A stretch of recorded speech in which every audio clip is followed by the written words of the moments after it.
She was 34 years old when she stood alone in front of a sheriff's notice nailed to her own front gate, and she owned nothing left in the world but a wagon, a mule, one iron skillet, and $3 folded into a handkerchief she kept pinned inside her sleeve. Her name was Adeline Marsh, and for 6 years she had worked a modest cattle spread outside a wind-worn Wyoming territory town called Larkspur Hollow, land her late husband had built with his own hands before a fever took. In the winter of 1884, what took the rest of it was not fever, nor drought, nor bad luck alone. It was a banker named Silas Vane, a man with soft hands and a hard smile, who called in alone 2 seasons early on a technicality buried in fine print. Adeline had trusted him to explain honestly. By the time the paperwork was through, the ranch, the cattle, and the good name her husband had left her were gone, sold at auction for less than they were worth to men who never once looked her in the eye. All she had left was $3, a battered wagon, and a foolish, stubborn idea to buy the one thing nobody else in Larkspur Hollow wanted. A rusted, forgotten railroad boxcar left to rot on a dead siding behind the old depot, sold to her for exactly $3 by a yard clerk, glad to be rid of it.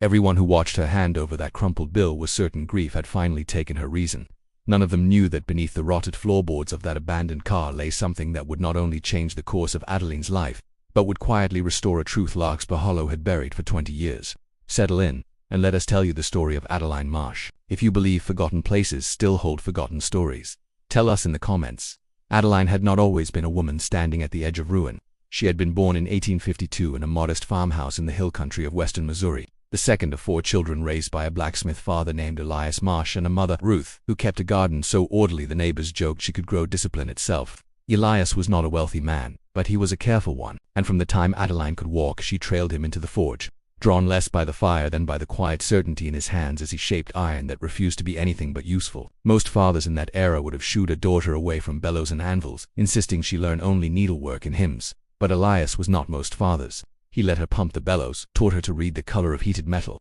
showed her how a hinge should swing true and a wheel rim should never wobble. And more than the craft itself, he taught her patience, the kind that comes from understanding that iron, like grief, like hardship, yields only to those who do not rush it. Her mother taught her differently but no less firmly, showing her how to stretch a dollar until it nearly wept, how to preserve a harvest through a lean winter, how to mend a coat so the mend could not be found unless you knew where to look. It was her mother who used to say, while patching a worn quilt by lamplight, that the world was full of people who threw away good things simply because they had stopped looking closely, and that a woman who paid attention would never truly be poor. Adeline turned that lesson over in her mind more times than she could count in the years that followed. She was 12 when the family moved west following her father's cousin, who wrote glowing letters about opportunity in the territories, and she remembered the journey vividly, the creak of wagon wheels, the endless grass turning gold at dusk, her mother's hand steady on her shoulder during river crossings when the current ran high and fear ran high. She grew into a young woman who was neither delicate nor loud, but capable in a way that made men uncertain whether to underestimate her or fear her, and most, in the end, chose to underestimate her, which she quietly understood was often to her advantage. At 19 she married Thomas Marsh, no relation to her father's family.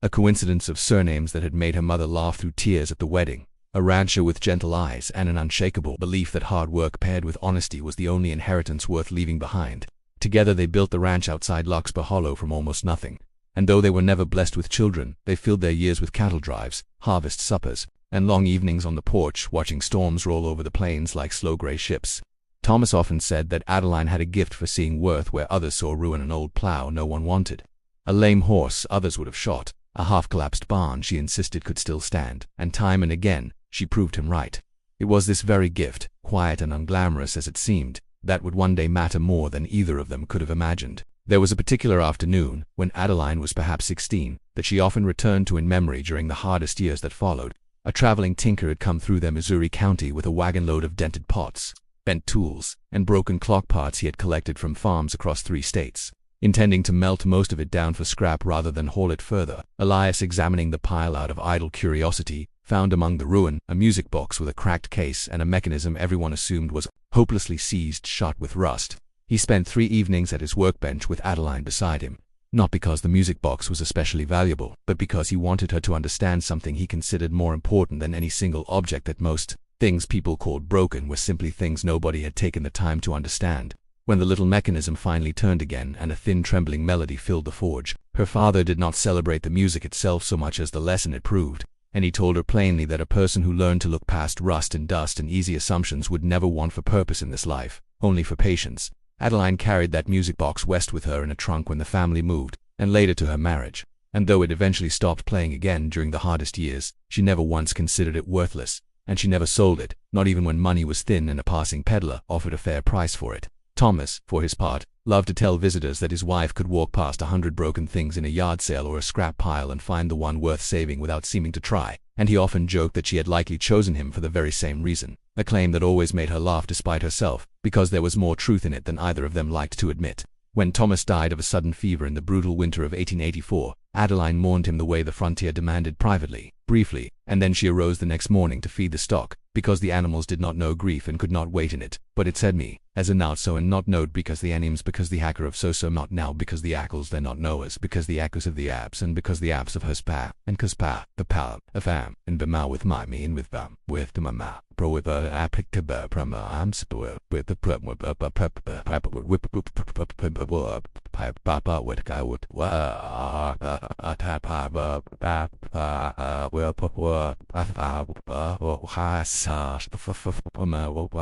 will out I work where better the wolf at wolf after the way after was the wow after we were finished about that with the woman's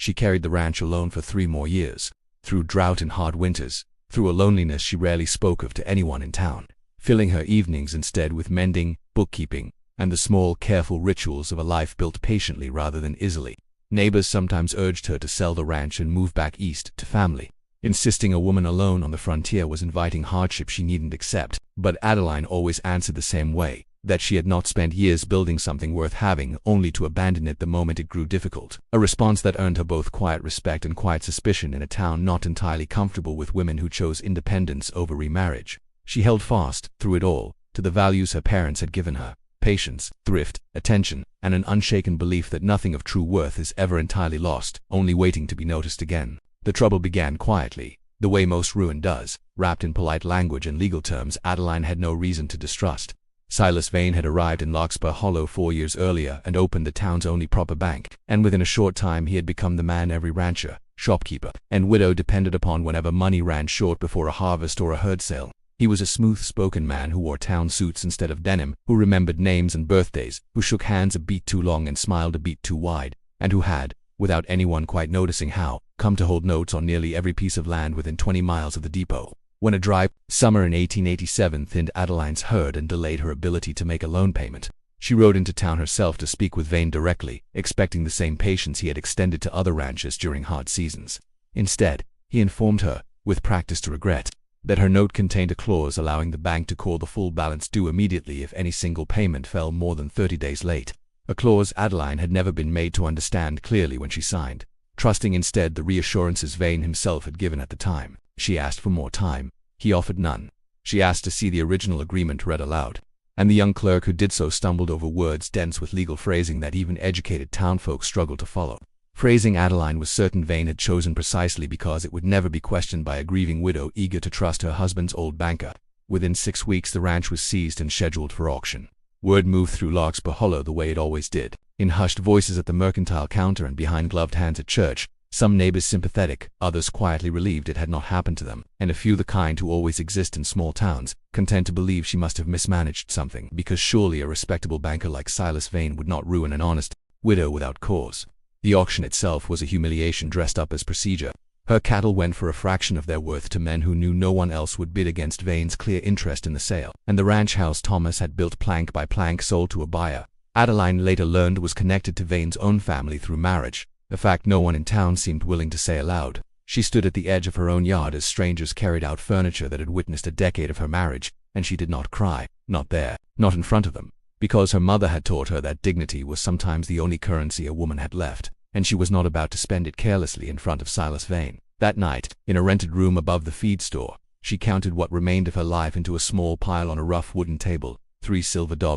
a wagon, a mule, 1 skillet, and a grief so heavy it seemed to press the air from the room. She did not sleep. She sat instead by the window, watching the moon slide behind the water tower near the old rail line, thinking not of what she had lost, but strangely of her mother's voice from decades earlier, insisting that the world discarded good things simply because it stopped looking closely. By morning, something in her had steadied, not healed, but steadied. the particular calm of a woman who has run out of things to lose and therefore has nothing left to fear. It was the depot yard clerk, a stooped, kindly man named Otis Pruitt, who first mentioned the old boxcar to her, more as an offhand remark than a suggestion. While she sat on an overturned crate near the freight platform trying to decide her next move, he explained that a battered railroad car had sat abandoned on a dead siding behind the depot for nearly 2 decades. Left there after the original rail spur to a played-out mining camp was decommissioned in the late 1860s, and that the railroad company had long since written it off their books as worthless scrap, more trouble to haul away than it was worth. Otis said the car had once served, if the old records were to be believed,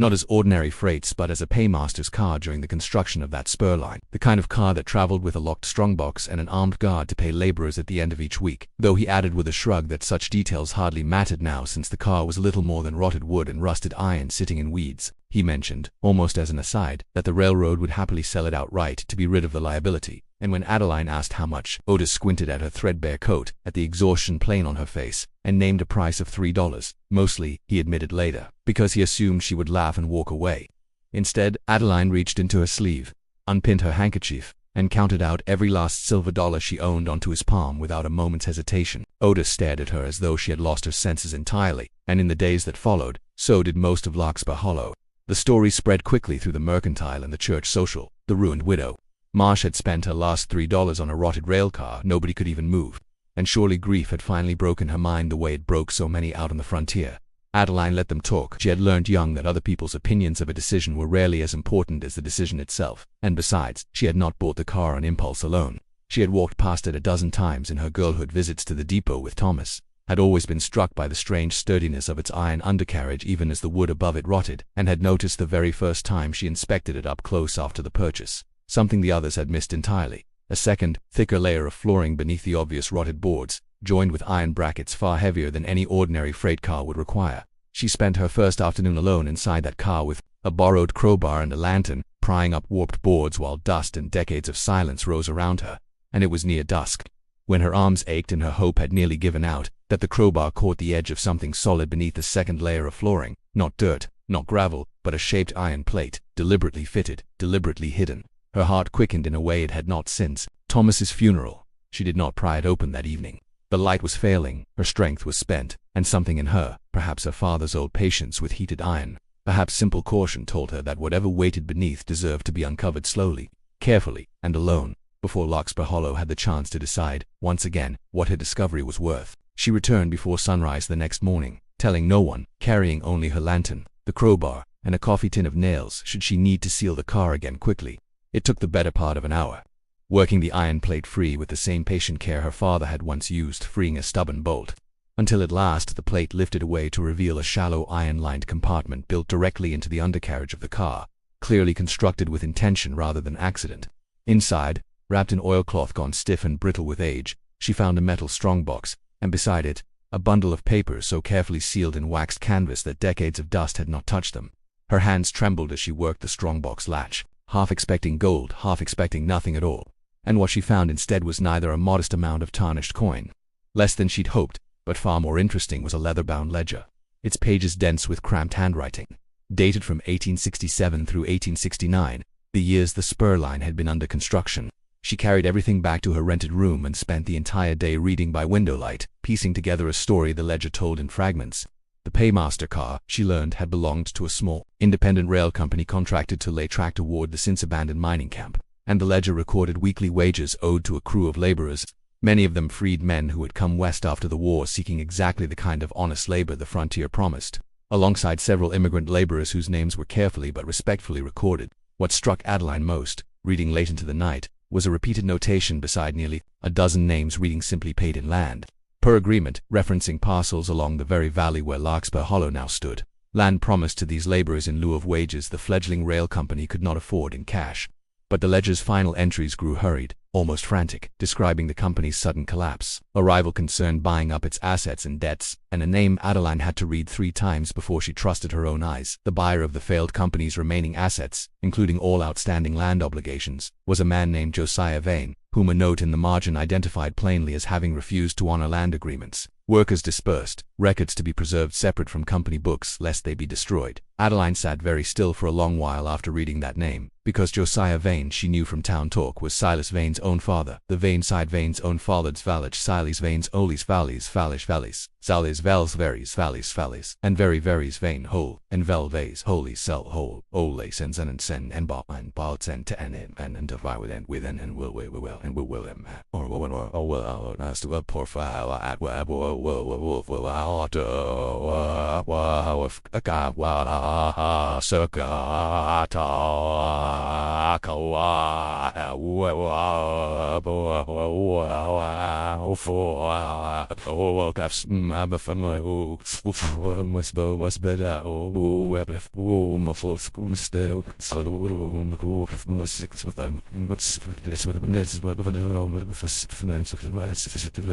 into nearly a third of all the good bottomland surrounding Larkspur Hollow. She understood then, with a chill that had nothing to do with the cold morning air, that the ledger in her hands was not simply an old curiosity. It was proof that land currently held by the Vane family, land Silas Vane had likely never questioned belonged to anyone but his own bloodline, had once been legally promised to a dozen laborers who were never paid and never told the truth of what they were owed. Beneath the ledger she found something more personal still, a bundle of letters written by a laborer named Josephus Freeman to a wife back east, describing his hope of building a homestead on land he'd been promised, and a final unsent letter, dated just weeks before the company's collapse, in which he wrote of growing worry that the promises made to him and the other men might never be honored at all. Beyond the letters, tucked at the very bottom of the waxed canvas bundle, she found a hand-drawn survey map, its ink faded to the color of weak tea, marking out a dozen small parcels along the valley floor with names penciled beside each one. Freeman, Alvarez, Okafor, Kowalski, Tibbets, a roster of men from evidently every corner of the country and beyond it, drawn together by the same promise of land earned through honest labor on the rail line.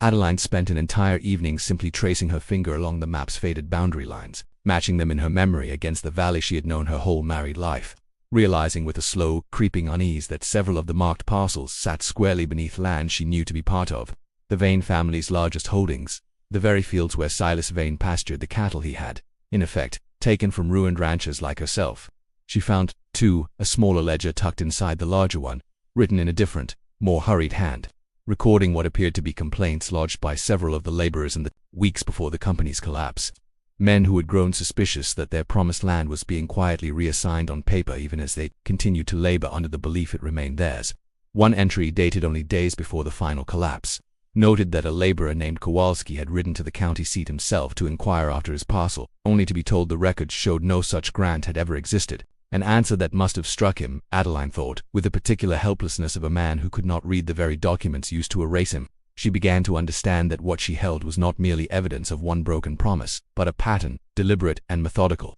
carried out by someone who understood exactly how little recourse uneducated laborers would have against a company's official paperwork, and how little Larkspur Hollow, then a scattered handful of buildings barely deserving the name of town, would ever think to question a respected local family's growing prosperity. She thought often, during those days of reading and rereading, of her own father's forge, of his insistence that even the most damaged object told a story if a person was patient enough to read it, and she found herself wondering whether Josephus Freeman, wherever his descendants now lived, even knew that a piece of paper existed proving his grandfather's honest labor had once been worth an entire homestead. Adeline read Freeman's final unsent letter 3 times, and something in her grief, kinship, the particular ache of watching a good man's trust betrayed by men who valued paperwork over promises, settled into a quiet, unshakable resolve, whatever this discovery meant for her own fortunes, and she was not foolish enough to ignore that it might mean a great deal. She understood it meant far more to the memory of Josephus Freeman and the men beside him, and to whatever descendants of theirs might still be searching,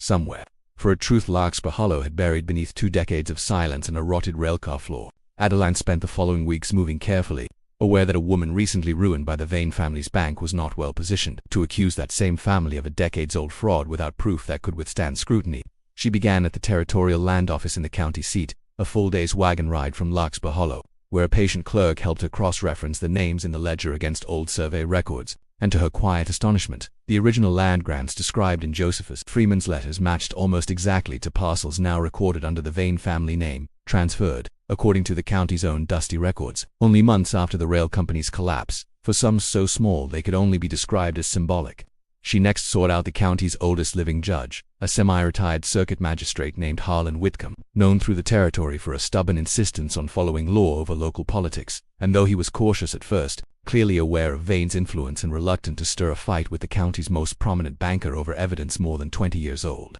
the ledger's careful record-keeping and the corroborating land office documents were difficult for even a cautious man to dismiss outright. Word of Adeline's inquiries reached Silas Vane far faster than she expected. Small towns being what they are, and he called on her directly one afternoon at the feed store where she had taken temporary lodging. His manner still smooth, but his eyes noticeably harder than before. He suggested, in the gentle tone of a man accustomed to being obeyed, that whatever old papers she believed she had found were surely mistaken or irrelevant after so many years, and he offered, with what he clearly intended, as generosity, to buy the rail car back from her outright for $50. A sum meant to seem enormous to a ruined widow, but which Adeline recognized immediately as an attempt to bury the very truth she was only beginning to uncover. When she declined, his tone shifted subtly, reminding her that a woman without means or standing in Larkspur Hollow might find life considerably harder if she chose to make enemies of the town's leading citizens. A threat wrapped so politely in concern for her welfare that anyone overhearing might have mistaken it for kindness. Adeline, who had buried a husband, lost a ranch, and spent a night alone with nothing but $3 and her mother's old wisdom to comfort her, found she was no longer frightened by threats dressed in polite language. She told Vane plainly that she intended to see the matter through the proper legal channels and nothing more, that she sought no scandal, only the truth and whatever justice the law allowed the descendants of the men his father had wronged, and she watched something flicker behind his composed expression that told her he understood, for the first time, that this particular widow would not be so easily dismissed. In the days that followed, Vane attempted quieter pressures, a sudden unwillingness among certain shopkeepers to extend her credit, a whispered rumor questioning the authenticity of old papers a grieving widow claimed to have found. Even a visit from a hired lawyer suggesting the statute of limitations made her entire pursuit legally pointless. But Judge Whitcomb, once shown the full weight of the evidence, including verified handwriting samples from the original ledger-keeper matched against surviving company correspondence, determined the matter significant enough to warrant a formal territorial hearing. A decision that spread through Larkspur Hollow like a spark through dry grass and left Silas Vane, for the first time in anyone's memory,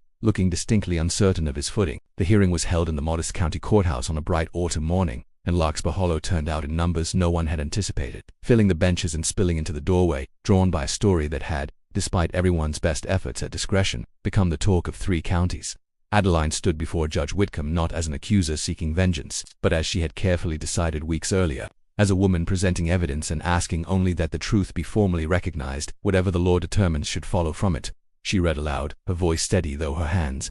trembled slightly, portions of Josephus Freeman's letters describing his hope for a homestead he never received, and she presented the ledger's careful record of wages promised and never paid, land granted and quietly stolen back through paperwork few laborers of that era could have understood or contested. Silas Vane's lawyer argued, as expected, that any obligations belonging to his father's old company had long since expired, that decades had passed, that the current Vane landholdings had been legally transferred and legally held ever since, and legally, in the narrowest sense. He was not entirely wrong, but Judge Whitcomb, reading the evidence with the same patient thoroughness that had earned him his reputation, noted something the lawyer had not anticipated, that several of the original land transfers bore irregularities suggesting they had been recorded without proper notice to the laborers named in the original agreements, a violation not of old company practice but of territorial land law still enforceable regardless of how many years had passed. It was not the sweeping justice a dime novel might have promised, no dramatic downfall, no public ruin visited upon Silas Vane in the way his bank had visited ruin upon Adeline, but it was truth, formally recorded, and it was enough. The judge ordered a portion of the disputed lands, those with the clearest and most irregular transfer records, returned to legal trust pending efforts to locate any living descendants of the laborers named in the original ledger, Josephus Freeman's descendants among them, while directing that the remaining disputed acreage be assessed for fair compensation to be paid into that same trust by the Vane family estate. Silas Vane did not go to prison, did not lose his bank, did not suffer the theatrical collapse some in the courthouse that day had quietly hoped for. But something in Larkspur Hollow shifted permanently that autumn. A town that had once assumed the Vane family's prosperity was simply the natural order of things now understood it had been built, at least in part, on promises deliberately broken, and men who make their living on trust, as bankers do, cannot easily recover once that trust has cracked in full public view. Within a year, quiet decisions by cattle buyers and merchants alike, none of them dramatic on their own, saw much of Vane's business drift toward a newly chartered farmers' cooperative bank, and Silas Vane, though never formally punished, found himself slowly naturally diminished, exactly the sortly naturally diminished, exactly the slackly diminished, exactly the sackly licksly of slee. likely to seal quickly finally sleely from lily sleep fully lim lili lefly noon and lixer and we're for live for with park and with a for willing with color for fauna some island of pro without well for hack well lower sacked out hard to that puck well without will low with that will I will swallow for poorness of our wolf of our blue to with for police was so much left of our. Adeline used her modest share of the trust settlement, along with the tarnished coin found in the strongbox, not to rebuild the ranch she had lost, though she could have, but to do something her mother would have recognized instantly as sensible and her father would have called honest work well spent. She purchased the old abandoned depot building beside the very rail siding where her $3 boxcar still sat, and with the help of townsfolk who had once whispered about her foolishness and now arrived, almost sheepishly, offering hammers and lumber, she restored it into a modest schoolhouse and community hall, the first Larkspur Hollow had ever properly had. The old rail car itself she did not sell or scrap, but it hauled onto a short stretch of track beside the new schoolhouse, where it remained as a kind of quiet monument. Its restored floor holding, under glass she'd had specially fitted, a single persive floor holding under glass she'd had special floor home slash, so that any clash she had sparsely suppressive with some sugal past, so that any child pass sewed paplo, so that any so planned, and with that with my brat and wham so it we ma. With rimwell, whippo, whiply, well, with whippo, whippo, paply, oppo, whistle, supple, that's the hearts at well, pass up, woo, how, what, so,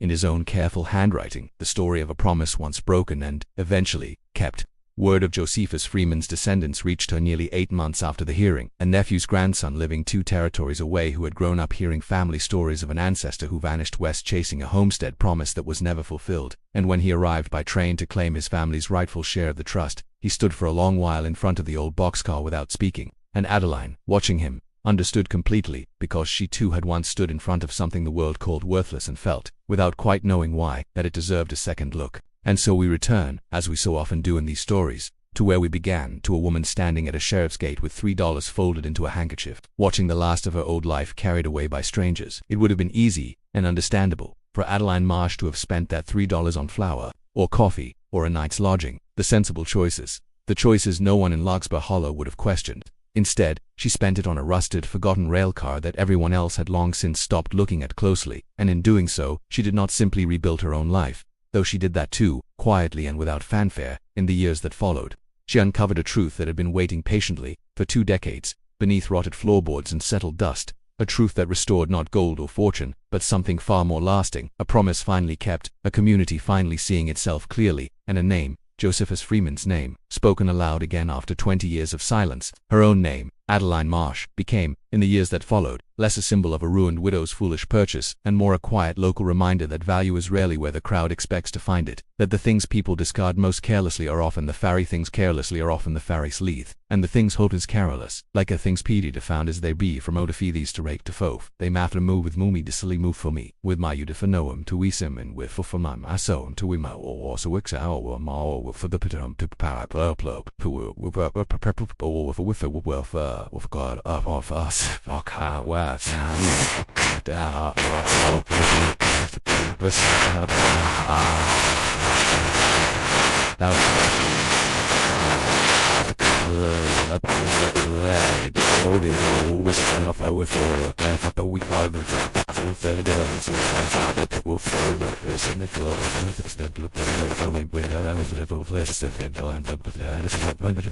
She never remarried, never sought fame or fortune beyond what the trust rightfully returned to her, and she spent the rest of her days much as her mother had taught her to live from childhood, paying attention, mending what could be mended, and trusting that a life lived with patience and honesty rarely goes entirely unrewarded, even when the reward looks, at first glance, like 3 crumpled dollars and a rusted old railcar nobody else wanted. Thank you for spending this time with us and with Adeline Marsh, and if her story moved you, we hope you'll share it with someone who still believes in second chances and forgotten value. Before you go, we'd love to hear from you. What is a time you found value in something others had already written off? Until next time, stay close.